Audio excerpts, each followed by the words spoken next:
I had a meeting at the beginning of the week with Dame Alison Peacock, who I've been a fan and a follower of for 2 or so years, because I went to a headship conference and she was speaking there with such enthusiasm and passion for teachers and the role of a teacher and the importance of a teacher that I was pumped with enthusiasm and really felt proud to have her represent me. And then I thought to myself last week, I thought, actually, I'd quite like her to represent tutors as well. I dropped her an email at 11 o'clock at night. We were actually on holiday, and she'd replied by 9:30 the next morning because she really wanted to hear about tutoring. So having met with her, I actually sent her, Amanda, the podcast that your cohort and Georgina, your cohort recorded recently, and yours, Daniel. I sent her that so that by the time I spoke to her, she already knew what we were up to and how lovely it all is. And she just straight away said, join the Chartered College for Teachers as professional affiliates, which means tutors have been included in mainstream teaching. Totally cool. And new news. So of course I contacted the TES about it and anybody else who was interested in listening, because I feel that tutoring is inching into the mainstream, and that we're leading that, and that we are creating a grassroots movement for that, which is to say not a top-down, let's regulate tutoring, but rather tutors saying, actually, we would like to be seen and behave and treated like professionals. And so I was speaking actually, Victoria, to your husband today, Dave, and he was saying that he felt that the Chartered College branding alongside the qualified tutor branding would add even more value to his tutoring hour, to his tutoring opportunities. And that's really what we want to do for you. So, you know, of course we want community and we want collaboration and we want peer support. But since tutoring is a profession, and you're doing it to make money, let the professional training really work for you. So let qualified tutor as a quality mark really means something. So having the Chartered College behind it means professionalism, it means child-centered, it means education focus, and it means mainstream in that lovely kind of not sideline kind of way. So there's a phrase that the Sutton Trust used in a study that they did, which makes me really uncomfortable. They called tutoring shadow schooling. And schools shouldn't be in the shadows.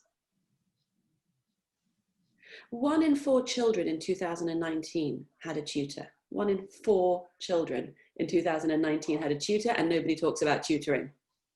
Doesn't make any sense. So here we are. So I'm going to hand over to Dame Alison because she's done a fantastic pre-recording for us this morning. And it's only 8 minutes long, but it's rocket powered.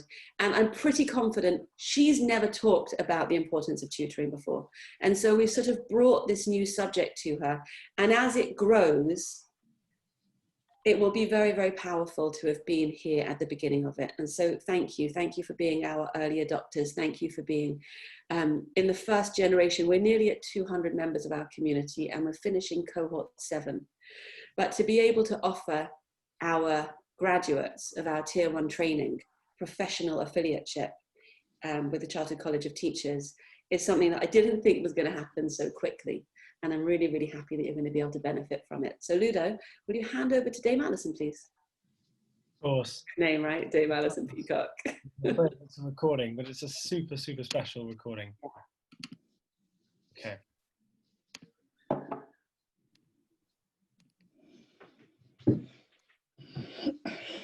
So welcome. I'm going to talk to you today about the importance of tutoring and how you can genuinely be something that is transformative.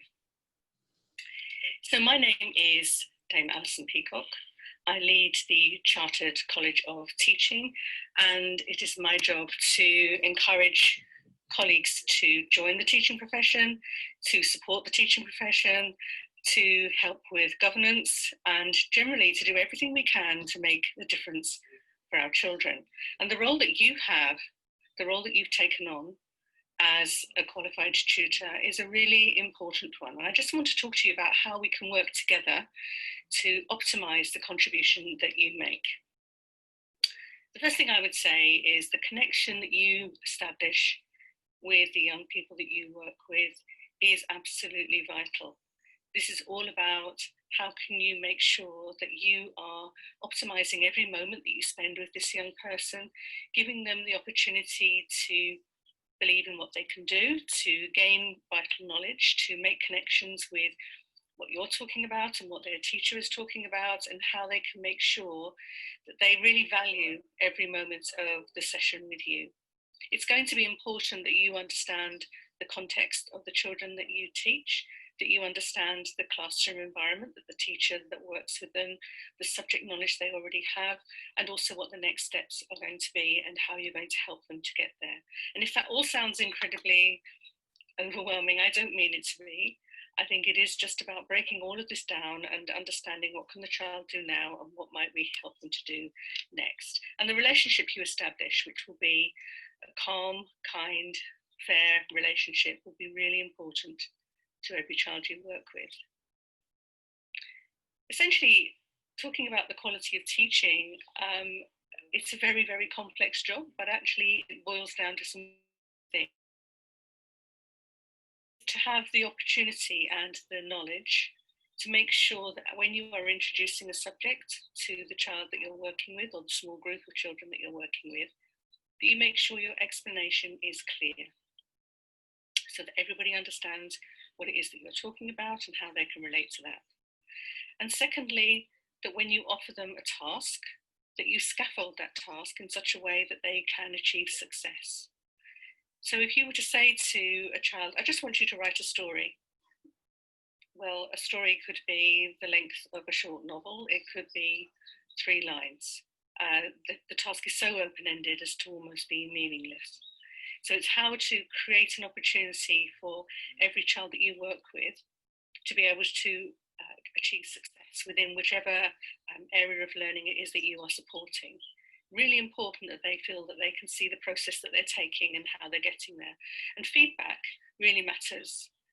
Now, feedback needs to be formative. Feedback needs to be directly related to the task in hand. It's no good just saying, oh, you're a fab learner, you're really great, I really like working with you. It might be nice to encourage the students you work with, but they need to hear feedback that directly relates to the task. And it's feedback about the task, not feedback about who they are as a human being in terms of what they've achieved. So bear in mind, and I'm sure you know this yourself from your own life experiences, that feedback that feels personal can feel very harsh. So this is always depersonalized. This is feedback about the task. It might be talking about a word that the student has chosen to use and how is that the most appropriate word? Might there be other words that we can use? Or it might be feedback to say, this actual phrase here really makes the difference in this composition that you are writing, and this is why. So really important that you begin to think about how you're going to feedback so that the student knows, this is what I've been doing today, and this is what has taken my learning forward, and this is what I need to work on next. Even though you are only working with a small group of youngsters, you're still offering a curriculum. And it's really important that you know within the area of learning that you are focusing on, that you focus on the key areas of learning in each subject. And that you think about what the opportunities may be to signpost them to other learning they can do beyond the session with you. So that could be learning on the internet, it could be related to lessons they're going to have in the classroom. So your role again is very much about the input that you provide within the context of the wider learning environment for the student. And this is where the Chartered College, I hope, can really help you. Because joining as a professional affiliate of the Chartered College, you will have access to all of the resources that we provide for teachers. So you would have access to the research database, and you may think, well, I don't want to do that at the moment, but you would have access to a full extensive research database. You would have access to videos about teachers in classrooms, articles that may be directly relevant to your particular circumstance. It could be to do with teaching in a small group situation, how to support youngsters if they're finding particular areas of learning difficult, or on the other hand, it may be to do with how do you offer accelerated learning opportunities for those youngsters who perhaps have moved way ahead of what's going on in the classroom. Teaching is a very, very complex job. And we're very keen at the Chartered College to celebrate the work of all of those of us in education, but also to support the process. And as a tutor, you are part of that process. Your role is going to be really important in making the difference for the youngsters you work with. So building your knowledge around this and contributing your knowledge around this will be really important. We're really keen to make sure that nobody feels on their own. Schools are very busy places. And as a tutor with a small group, you could end up feeling that you're perhaps sitting out in the corridor, or you're only ever seeing the student away from school and you feel disconnected.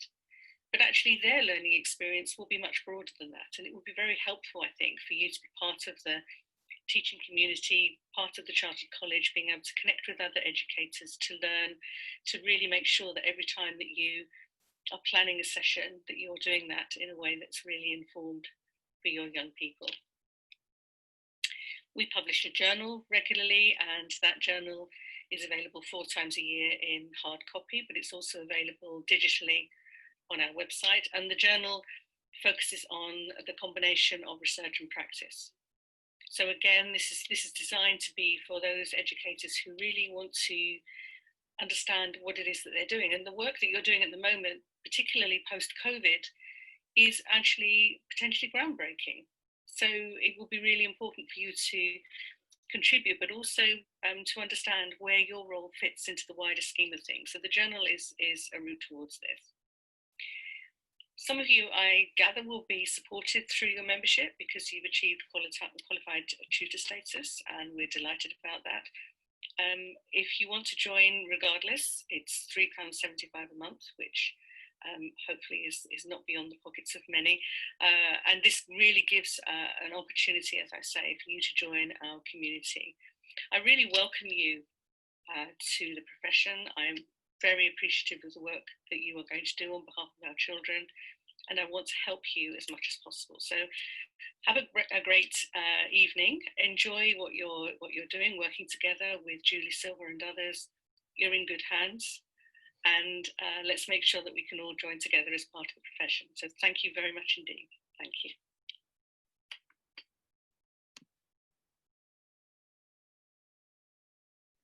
You won't be surprised to hear that I've been grinning from ear to ear all day. Because I felt very seen, and tutors felt very seen, and being welcomed into the teaching profession is just fantastic. So it's not £3.75 because there's a 20% discount for anybody who has completed the course, and will share that link with you. And they'll send this fantastic journal and give you access to this professional bank of resources. But most of all, it means that you can use that affiliate membership to continue to level up as a professional. So on that note, I'm going to hand over to a consummate professional, Helen Kenworthy, who is a member of our first cohort. And Helen and I, at the end of our first cohort, spoke about the kinds of activities that we could do that would build on the fantastic energy that we create in breakouts. And sort of use that to rehearse, and rather than discuss a topic, actually experience a topic, because Helen's background's in theatre. And so as we're, Daniel, that's all right. Thank you so much for joining us. We'll see you soon. Thanks for coming. So rather than being able to, because the National Tutoring Programme is giving preference to people who are tutoring in small groups, 1 to 3 and 1 to 2. And actually, if you want to argue for a 1-to-1 tuition programme, then it would have to be for special educational needs or some other specific reason. But in general, the majority of the funding is going to be allocated to tutors who are working in small groups. And we don't often talk about small groups, and it's not the same as teaching 1-to-1 and 1-to-1 and 1-to-1. That would be a shame, because there's a whole magical collaboration that you can create by working in a small group. And I sort of wanted to share that experience with you so you could it could reveal itself to you. And Helen's process is going to help with that. But before I hand over to you, Helen, I just want to share with you that the children in all my classes in the school hear me say this all the time. I say to them, how many, I'm sure I've told you this before, how many children are there? How many teachers are there in this classroom? And they say, 1. And then the others are like, no, but what about Miss What's her name? Oh, 2. Okay, and Mrs. Silver's in the room. Okay, 3. No, there's not 3 teachers in the classroom.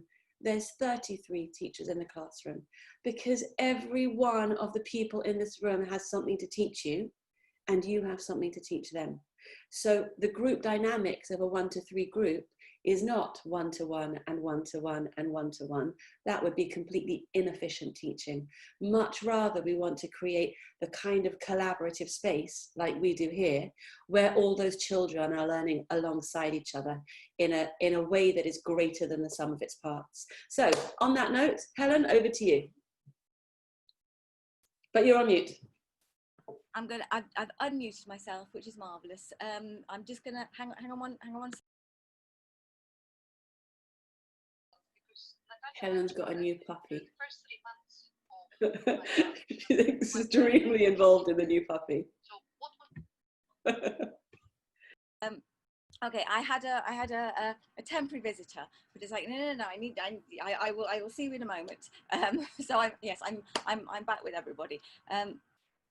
So the half of my focus is on theatre arts, and theatre arts, particularly with children, are fantastic for opening people up, for encouraging more confidence in sharing about yourself. And one of the really useful tools that we use is something called forum theatre. And forum theatre is fabulous because it's a method by which you can learn with each other and from each other in a safe setting. It's an environment where you try out ideas that you know might not work out, but you will learn as much from if they don't work quite the way that you planned as if they do. So with forum theatre and in the theatre environment, you are both the actor and the director. So when we take it to a learning, to a classroom environment, you are both the tutor and the student. So the idea being is that you, in whatever activity you're doing, you see somebody else doing it and you think, actually, that's a really good idea. I'm going to try it, but I'm going to try it this way. I'm going to say it this way. I'm going to start off with it that way. Actually, no, I wouldn't do it like that. I would do it like this. You then try it and you find, did it work? Yes, it did. Or no, it didn't. And if it didn't work, then you think, well, why didn't it? How can I tweak it? But we make it bigger than that by saying that it's completely organic, because within the group that's involved, everybody takes part. So everybody has a go at leading in an ongoing process, which means that you're learning constantly and you're constantly seeing different people's ideas and processes and techniques. So by the end of it, you've got all sorts of new ideas that you can incorporate into your own practice. So what we're going to do is we're going to use a game called Two Truths, One Lie. And it's exactly what it says on the tin. What we do is we have one person who's going to facilitate, and we have with our 1 to 3, we have 3 people who are going to be the students, and we're going to rotate that. So everybody's going to have a go at being the tutor, which means that everybody is also going to have a go numerous times at being the student. Each time it runs, the one person, so one of the students, is going to think of 2 truths about their life and 1 lie. So as an example, mine might be, I was nearly arrested in the House of Commons. I was in a Harry Potter film, and I'm really scared of spiders. So if we were in that collection, if we were in that group together, the others in the group would start asking me questions in order to try and work out which were the two truths and which was the lie. So within this activity, we're going to be, and in fact, Ludo is going to break us down into our subgroups. Within each run, the person being the tutor is going to choose one person to do their two truths, one lie. You're going to tell your stories, you're going to be asked questions, and at the end, democratically within the group, you're going to vote on what you thought the lie was. And the joy is that it's encouraging creativity, it's encouraging speaking and listening, it's encouraging people to open up about themselves, and generally it's about creating a sharing environment within the group. So each time we run it, each person who then becomes the tutor figure is going to have taken on what they've just seen of the previous person who's been the tutor and thought, how would I change this? How would I improve this? How do I want to run this? When we all come back together again, what I'd like everybody to think about is whether or not it's freeing or worrying to be paying particular attention to how somebody else is running the activity in order to see whether or not you'd like to adopt any of those ideas yourself. So how freeing is it, or how scary is it to be feeling to be within that open environment of challenging yourself to develop your practice? So Ludo, could you break us up into the groups, and then once you're in your group, you'll, as I say, you're going to have one person who's facilitating, and then they will decide round by round who's going to be the tutor and who's going to be the students.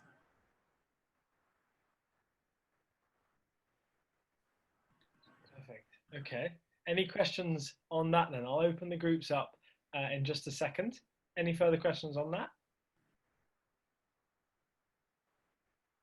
Okay, perfect. Remember, any time that you need a bit of help, you can always find that on the bar at the bottom. But I'm sure this is not going to be like a normal breakout room. There doesn't need to be kind of questions asked. It's just all about engaging and taking part in the game. Okay.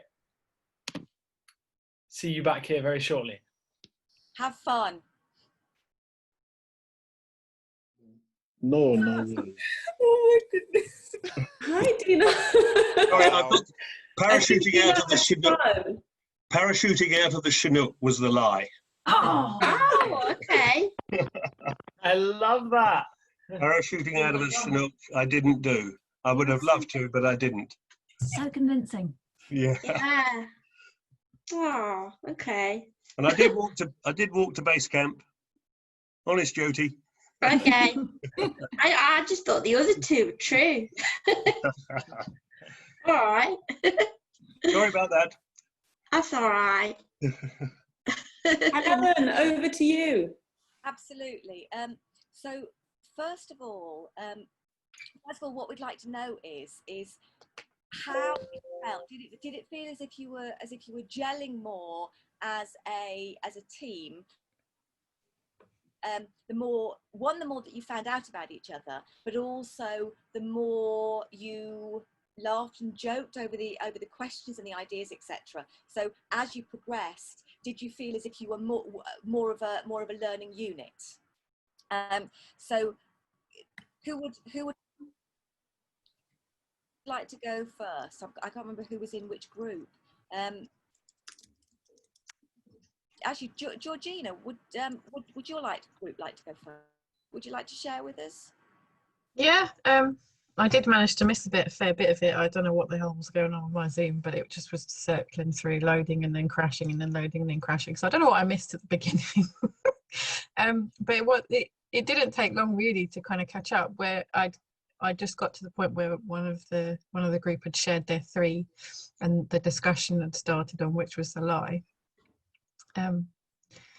Pretty much as soon as you start having those conversations and asking those questions and having a few laughs, it was just felt like I'd been there the whole time. Didn't really feel like I'd missed anything. So you all gelled really well. Yeah, it was good. And did you manage to have a facilitator tutor role within the group, or did you all simply ask questions of everybody else? Yeah, I don't think anyone really kind of took on. We all were basically doing the same thing. Would it have helped? Would it have made it a more of a leading a leading practice learning environment if you'd have each taken it in turns to lead? Or did you feel that actually that the real positive was about finding out more about each other? I think we kind of all got absorbed in, because we were enjoying the conversation that we were having, and we got absorbed in that, but we would forget that we had to get to an end point and make a decision. And when it got to that point, then we'd all just kind of be like, until someone would step in and actually make the decision. That's the point where you kind of need someone to be facilitating it. So in fact, in terms of the forum theatre concept, actually it is really easy to get lost in the fun of finding out and the joy of the activity. So if you were within the forum theatre aspect, then somebody may well, when it was their turn, have done that. Actually, we need somebody to focus. We need somebody to remind us that there's a time scale. We need somebody to remind us that actually we need at this moment to be discussing together what we think the answer is going to be, etc. And that therefore actually having a facilitator figure is really useful. And that's part of that learning curve, isn't it? Yeah. Brilliant. Yeah, definitely. Thanks. Luda, who was in the next group? There were several groups. Georgina was in with Bernard and Claire and Charlotte. The group that Adrian popped into right at the end, what did you kind of find from that experience? I can see there's broad smiles beaming across everyone's face. That was Amanda, Georgina, Munerat and Yocheved. What did you guys find from that group?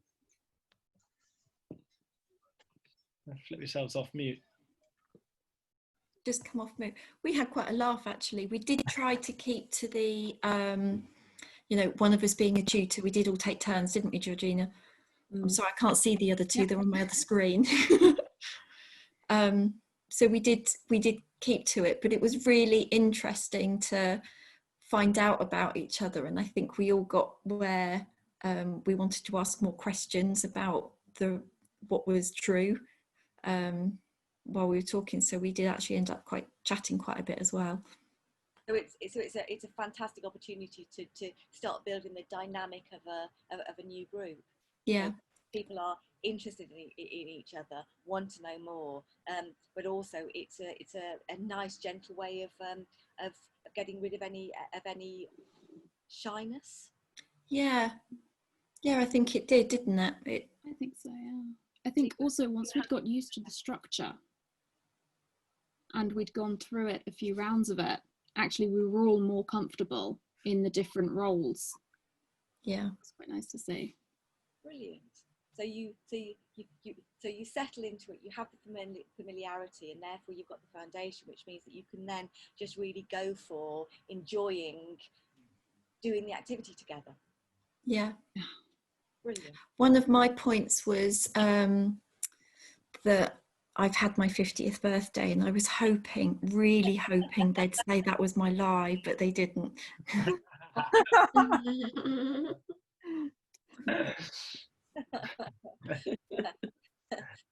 So don't go into activities with preconceived ideas or. Yeah, I know. I was willing it as well. Actually, that's and again coming back to the forum thing, the forum idea of learning as you progress. Certainly as a tutor, when you know who your students are and when you know what their strengths and what their potential vulnerabilities can be, you as the facilitator can enable them through not falling foul of that kind of thing, not being upset or worried by things that might come out, by you being able to stop and start them and enable them through that. Mm. It would be a great activity as well for sort of EAL. I mean, I did a language course a couple of years ago, and so I was actually teaching like preschool and kids in groups, and you know, 3 or 4 children, and to do something like that to get their vocab going is really, I mean, you know, it would have to be slightly older children, but it would be a really good exercise to do. I think one of the joys of the exercise is that there is no age limit on it, really, because you pitch it at whatever age and those that group is. But yeah. Also, and it's a bit like vertical group classes where they'll draw each other on. And if there's vocabulary that's used that one child doesn't understand, you can make sure, as the tutor, as the facilitator, that it's explained. And it may well be that you have peer-to-peer learning where a word is used and somebody else, one of the other students, is able organically within what's going on to explain it. Yeah. Which means that, again, coming back to the forum, that you think, actually, right, I need to remember that that's what I want to do and that's how I want to do it, so that I build that learning curve with the students in to how we do it next. Just before we sort of wrapping up with the feedback here, is there anything from that final group, the breakout room 4, from Carol, Dave, Dana and Rose? I know when I popped in, you guys were having an absolute whale of a time. So what did you guys take from that little activity? Well, we had the good fortune we set a facilitator the first time, and then we forgot the second time. And the sort of the difference there, it sort of gave us all a little bit of a pause to make sure that we set the facilitator up for session 3 and session 4. And it went slicker the third and the fourth time, much slicker. Again, as everyone said, moving things forward, wrapping things up, you know, and where people are maybe disagreeing, then you manage to find a way forward. But also, it made the exercise more slick. People knew what to do, what type of questions to ask. And so by the end, of course, when that counter was counting down was when the most interesting stuff was coming out. And then it all got cut off. On the diamonds, Chris. On the diamonds, sorry, Dave. There's pressure is made under diamonds. Sorry, diamonds are made under pressure.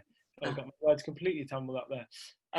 Yeah, sorry to put you under pressure like that, Dave. I didn't mean. We have to end the breakout rooms at some point. Thank you and well done. That was lovely. That was really lovely feedback. This has been absolutely fantastic, and we advertise this session as being a Q&A, but you know we do things differently. So Adrian, do you want to explain what we're going to do? Yeah, absolutely. So I think you've illustrated the point, though, that it's really important to talk to groups and, you know, the people that you're working with, isn't it? You know, the children that you're going to be working with, and get to know them and, you know, sort of build those relationships. And we talked a lot about that, of course.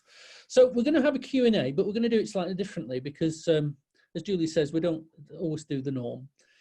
So what I've got here is I've got some questions for you, and I'm going to ask you the questions, and then you're going to answer them, and let's see where it takes us. So just throw it open to everybody, just chip in, you know, and we'll just have a good conversation and see where it takes us. So how do we engage the unengageable?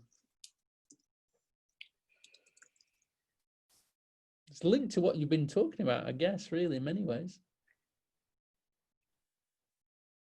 The first thing is you need to try and understand them.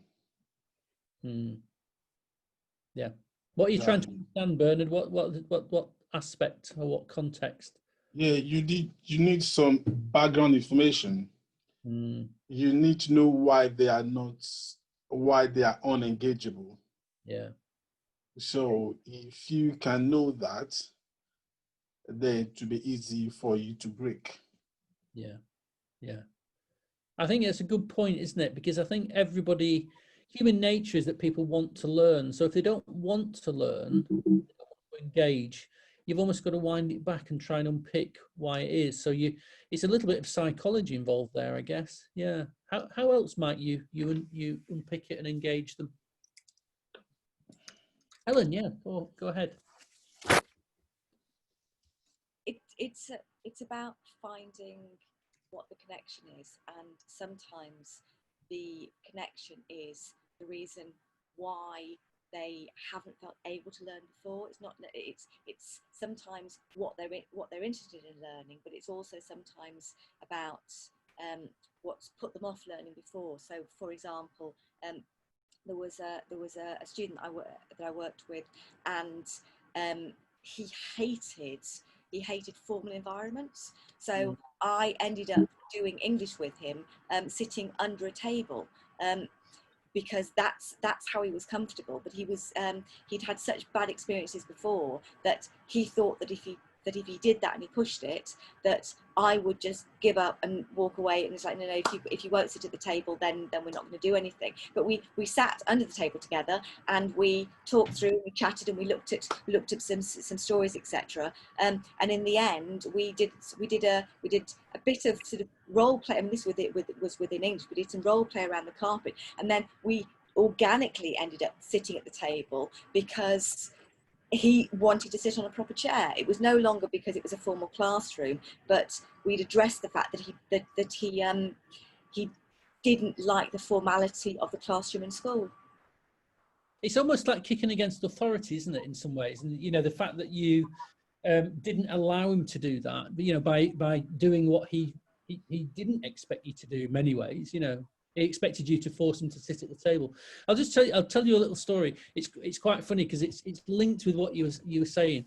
So there's a school that I used to work in where there was a real problem with baseball caps in school, and the head teacher didn't like people wearing baseball caps, and because it was a cultural thing in many ways. So he felt it was creating a gang culture sort of idea.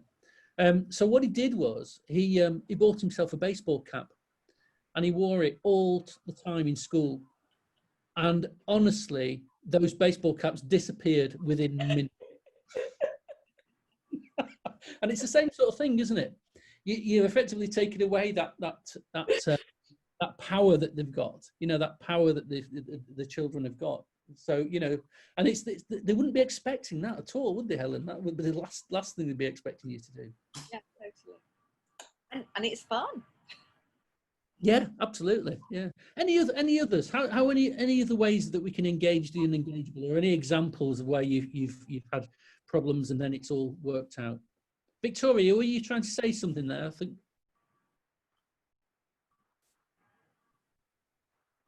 Yes, I was. I'll get there in the end. No, I was just going to say it was like Barack Obama, and when he was talking to his girls, Malia and Sasha, I think, and they were talking about getting tattoos, and he said, I absolutely support you in getting a tattoo, but if you get a tattoo, then we're all getting tattoos. That's me, Michelle, Sasha, the other one, all four of us were getting a family tattoo. Whatever you get tattooed, I'm getting tattooed. And the girls did not want tattoos after that. So yeah, excellent. Any other strategies, advice, guidance, anything you want to share with us? I've just got to say, I wish I'd known that when my 16-year-old daughter got her first tattoo. That would have been fab. Would you have wanted the same one, though? That's the question. No, it was huge on the top of her leg. No. She's now 23 and completely regrets it, but You've got a discount, Amanda, for buying in bulk. Sorry? You've got a discount for buying in bulk. 16, can you imagine what I said? Goodness me. Anything else? Or shall I throw another question at you?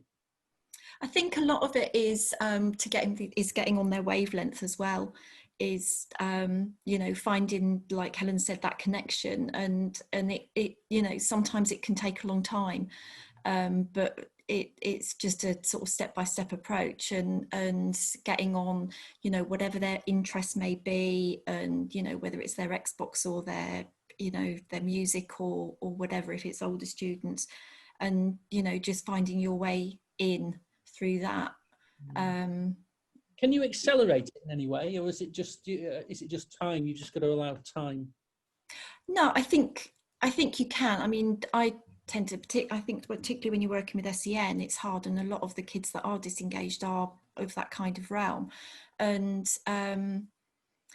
I find that if I go home and do a bit of homework on whatever their interest is and then bring something in, you catch them that much quicker.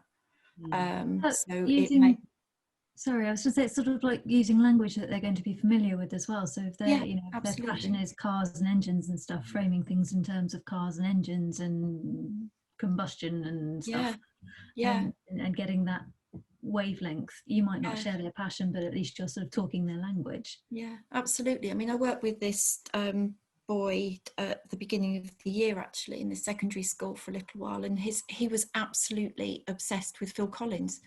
And, you know, so it was about going in the following day, I've listened to this song, this song, this song, you know, what's your favourite? And immediately you've got that, you know, got him talking at least, you know, and giving him time maybe to play one of the songs for you and that kind of thing. So it's just finding that and not being afraid to sort of just use that for a little while, you know, even to bring it in your writing, you know, let's write about Phil Collins, you know, it whatever you need to do.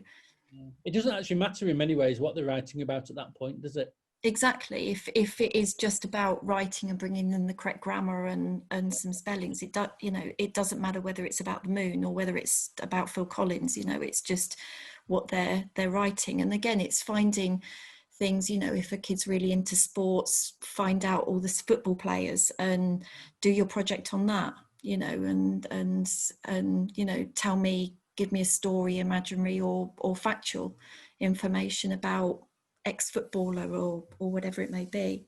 You know, it just gives that bit of enthusiasm for them, you know. And Adrian, yeah, of course you can. Yeah. So I think one of the things that you just said there is that it doesn't matter what he's writing about as long as he's writing. And sometimes we sort of get stuck into, well, you're going to be writing about pirate ships today. I don't care if you'd rather talk about unicorns.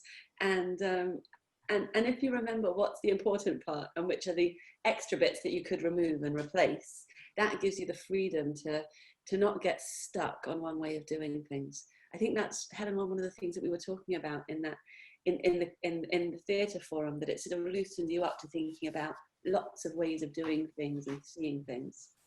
There's a small group that I regularly work with, and the joy of that particular group is that they share all sorts of ideas about things that naturally interest them. And there was this one lad who is very much lacking in confidence, and was basically saying that he wasn't good at coming up with ideas, but also he wasn't good at leading or showing or explaining or whatever, because he was trying to talk about a subject that interested him, and he was stumbling over it.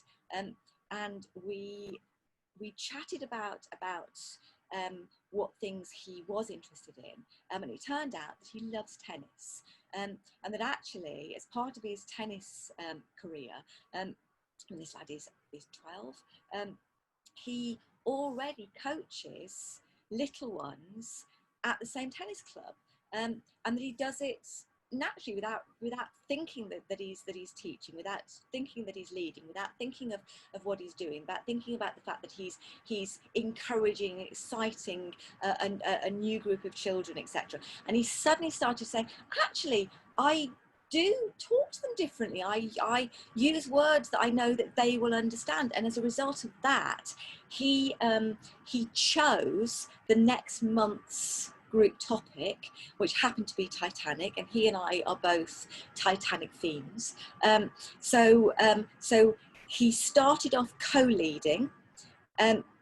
By halfway through the month, he was leading all of the sessions. I had coached him in the sort of things that you can say and how you can encourage developing on from his tennis experience. So by the time we finished the month, he was actually he actually apologized for the fact that he could speak for hours about the Titanic and that we must shut him up rather than let him keep on going. But by the end of it, he was giving tip BG and a gold star to everybody else in the group, telling them how interesting the information was. He describes himself as being a Titanic geek, but by the end of that month's topic, he was the leader. And was celebrated the fact that he'd realised that he'd become the teacher and that he actually really enjoyed it, and that the others had learnt from him and were ready to lead their own month courses.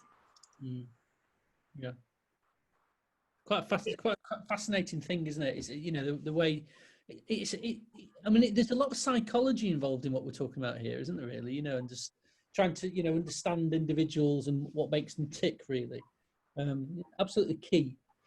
Right, I'm going to throw another question at you, and then I'm going to sort of throw it open to you guys and see if you want to ask any questions that we can all chip in with. So, what would you say are the key points when preparing for your first tutoring session? So, someone you've never met before, might be your first one ever, but what are the key points that you might want to take with you in terms of preparation?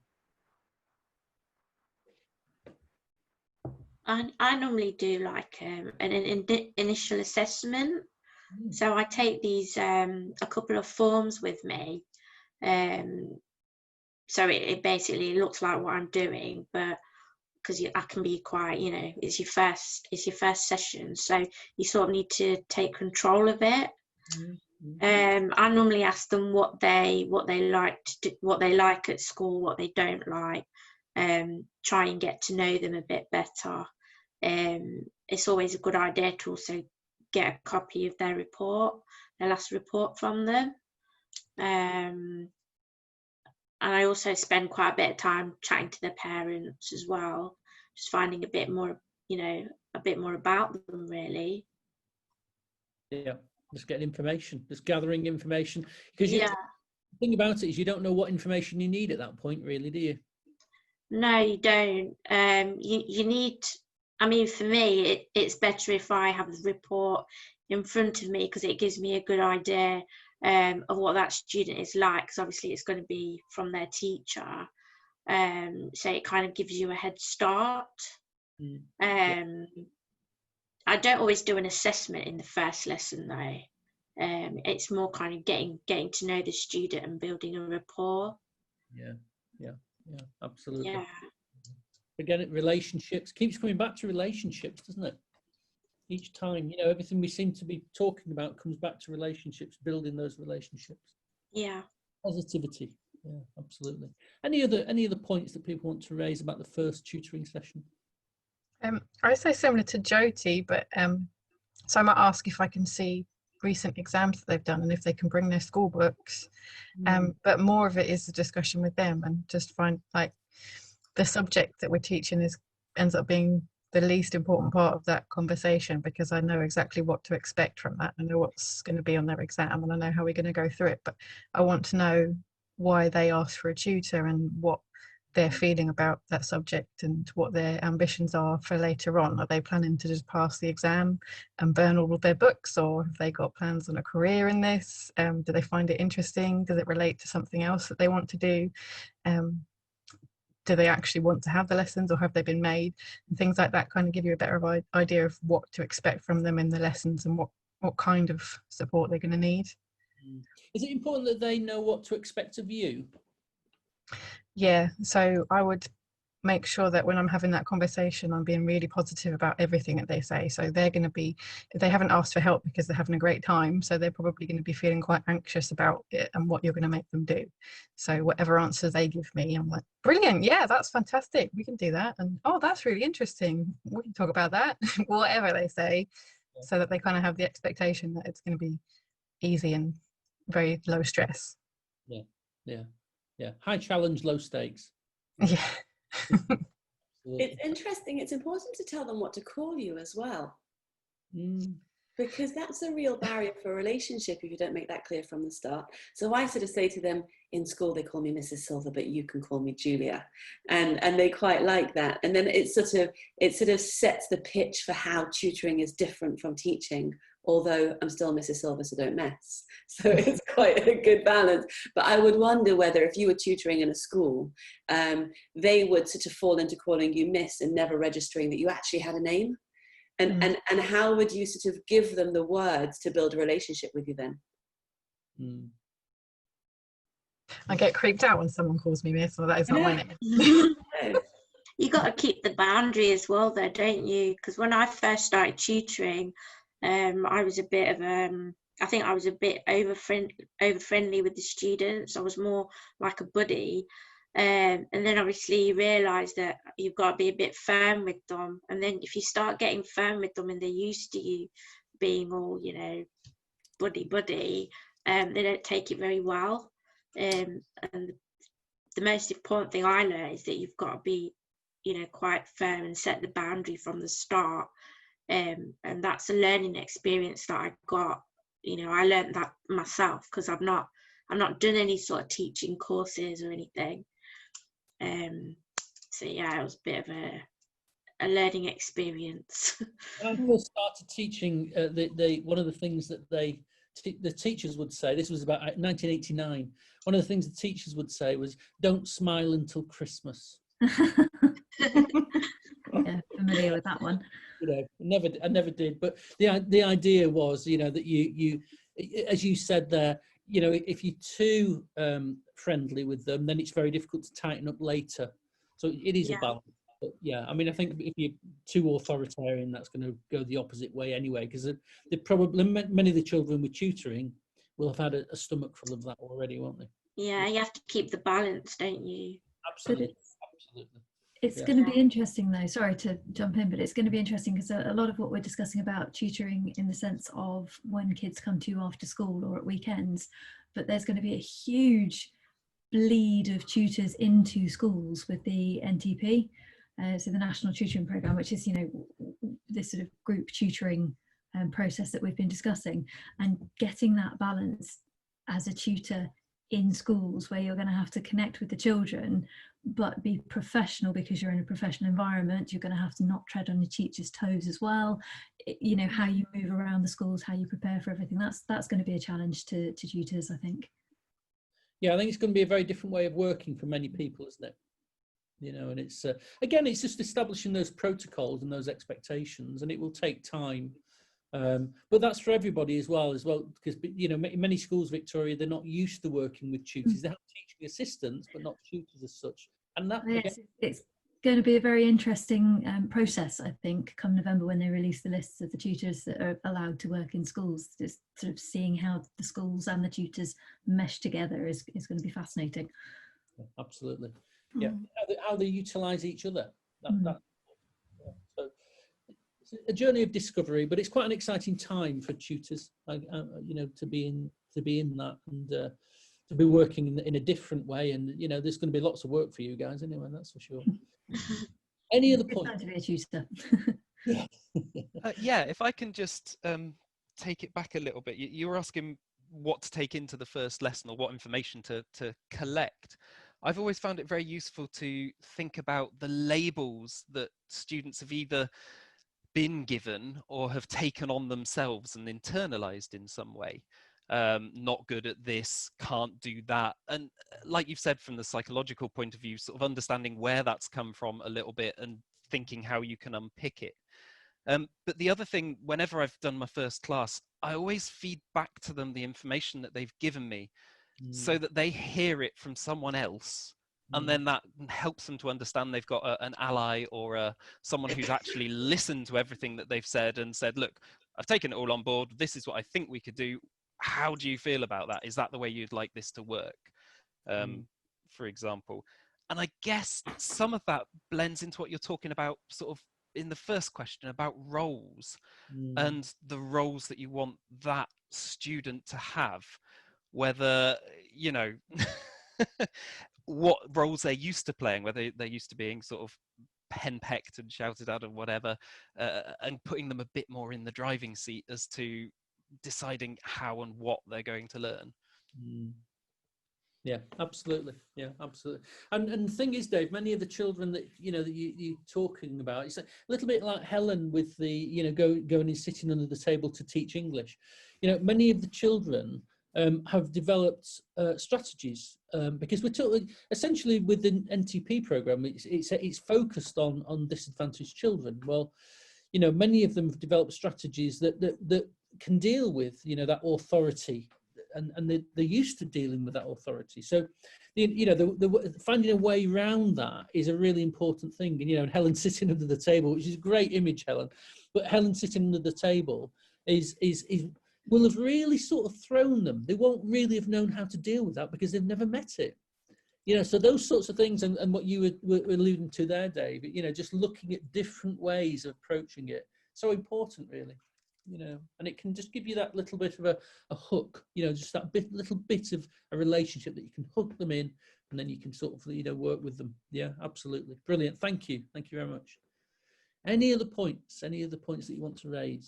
I was going to say about making sure you go with a plan B sometimes, because particularly if you haven't had any real input about the child necessarily. I mean, hopefully you've got a fairly good background, but you know, I think especially if you're working with sort of an SEN kind of pupil, because you know, it can be unpredictable, and sometimes you just have to change tact, and you know, always have a backup, and try to make the backup fun, I suppose, because then it just sort of brings it back again, and sort of puts it in a norm, you know, some kind of normality within the session. But whether it be a game or whatever, but I would always take something in case something doesn't go to plan, you know, whatever that may be, and whatever you're comfortable with doing. Yeah, I think that's very true, and I think, you know, the rigid plans really don't work sometimes under those circumstances. And I think, you know, doing something that's fun, even if it's not related to learning, and even if they might not be learning, at least they're engaging, and that's a starting point. And, you know, I've worked with lots of children. I used to work in a seaside town, a Victorian seaside town, so you can imagine it, you know, it's social deprivation. But, you know, I used to look at some children, and I think, you know, they've managed to get into school in something that vaguely resembles a school uniform. They've done really well. You know, they've done really well. But you'd have some members of staff who would be sort of henpecking them about, well, you've not got your tie straight, or you've not. Well, come on, you know, they've managed to get there under their own steam, because there would have been no support from home. Yeah.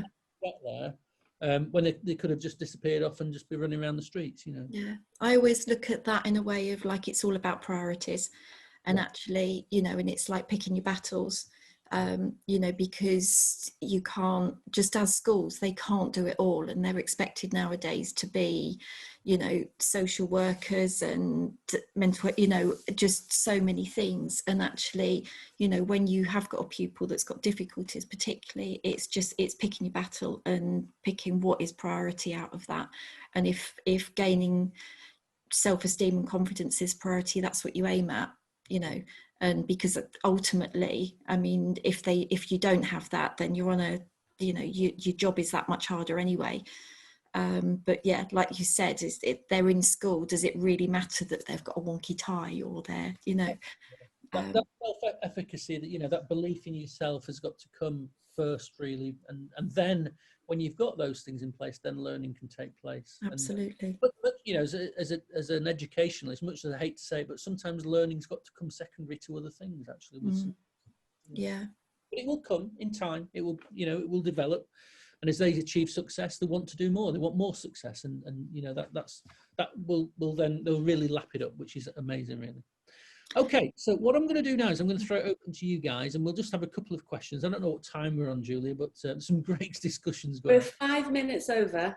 Punctuality means we start on time, but it doesn't mean we have to close on time. So if you are willing to spend another 5 minutes talking about this, then we'd be delighted. Take a couple of questions from you guys, if there are any. If there are any questions, that's fine. If there's not, that's also fine. I do have one. I'd like to know how do you react when you have a pupil and you know that school hasn't done their job?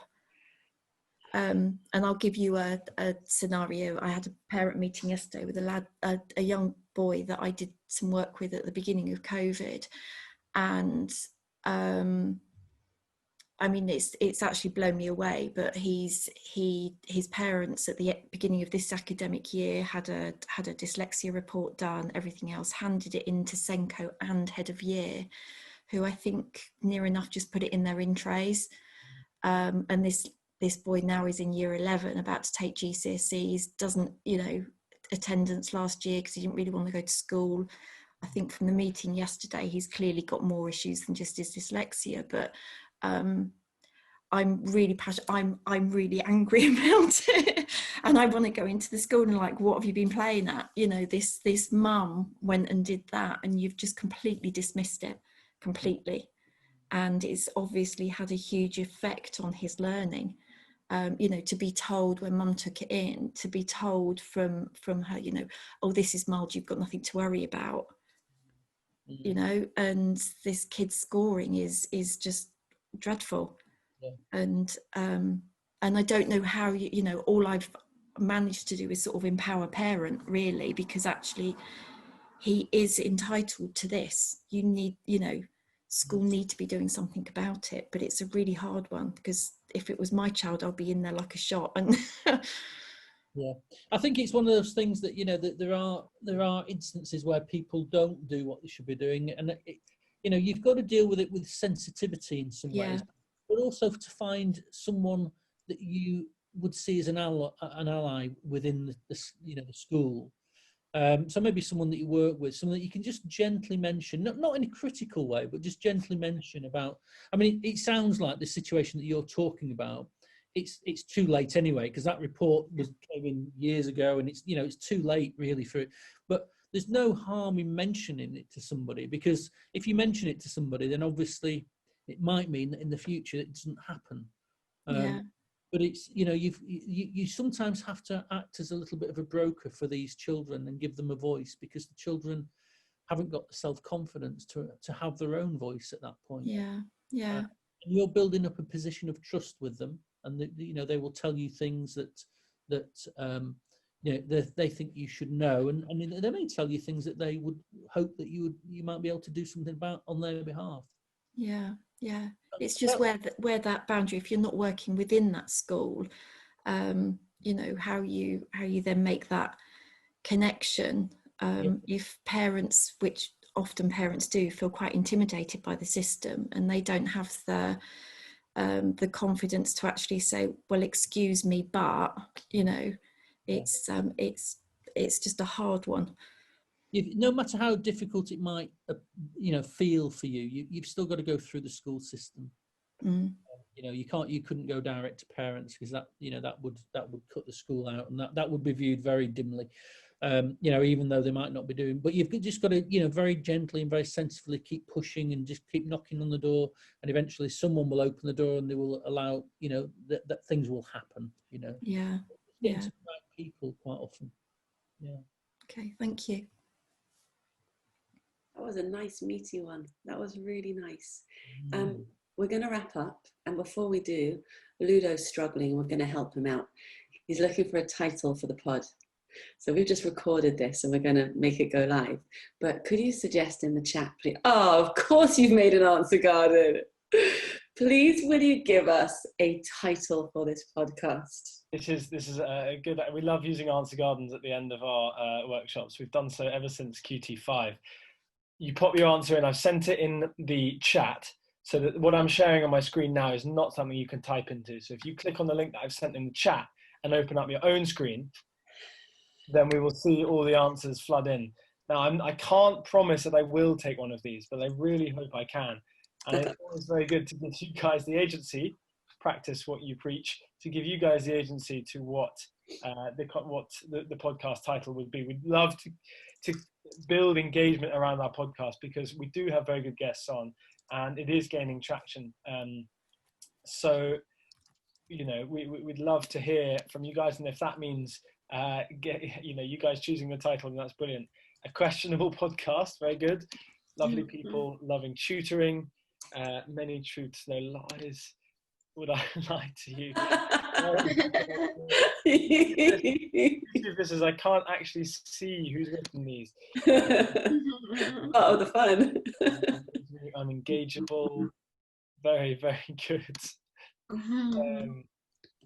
Okay, I'll give you guys just a few more seconds. I might start adding in my own, but then obviously you'd be able to see what I add in, so that would be cheating. I can hear some typing going on. So someone's putting an option in there. You know what? It might well be one of these. Are you telling me a lie? No tutor, no lie. That's someone's come away from this session thinking that no is the is the takeaway. Then maybe we've done something slightly wrong. Should we start again, Ludo? I love that. Can I make one more request, please, Julia? If you guys have enjoyed this session, then we would love to hear what you enjoyed most about it on our Twitter page. I don't know how many of you are on Twitter. I know some of you are because we follow you and you guys follow us. Julia just completely every single time retweets a qualified tutor tweet, and it's always the most reassuring thing knowing that every tweet I get will be retweeted at least once. But that's very, very kind. So it's the only buttons I know. So if any of you guys could add something about what you enjoyed about this Q&A, then that would be brilliant. Hashtag qualified tutor is not necessarily in Twitter's top 10 trending hashtags just yet, but with your help, it will be. So I thank you very much for your answer garden responses. We'll be posting those as well alongside kind of the follow-up from this evening's session. And please do tweet us if there's anything that you loved about the session. A huge thank you to Helen for taking that session in the middle. That was one of the most enjoyable moments I've had on a QT Zoom workshop. So reactions all round, please. Julia knows where that button is, so you guys must do as well. And a massive thank you as well to Julia, who brought this all together and who has been doing fantastic work with the Chartered College of Teaching. Dame Alison Peacock knows who we are, loves us, and we love her. So there's a real chance for partnership there. Georgina and Dana and Daniel have had to leave as well, but we will be offering up obviously that professional affiliate membership, and more details of that to come as well. For those of you who we'll see next week, we're looking forward to it. And to everyone, stay talking to us, please, because tutoring can be lonely. We'll see you soon. Good night. Love seeing you. Thanks. Bye. Nice to meet you guys. Thanks so much. Friends old and new. What a treat. Sorry it ran over. All right. Thank you very much. Thank you, Dave. Thank you, Carol. Thank you so much for joining us. Carol's got the wave. Do it again, Carol. There it is. Very good. Thanks, Georgina. Thanks so much.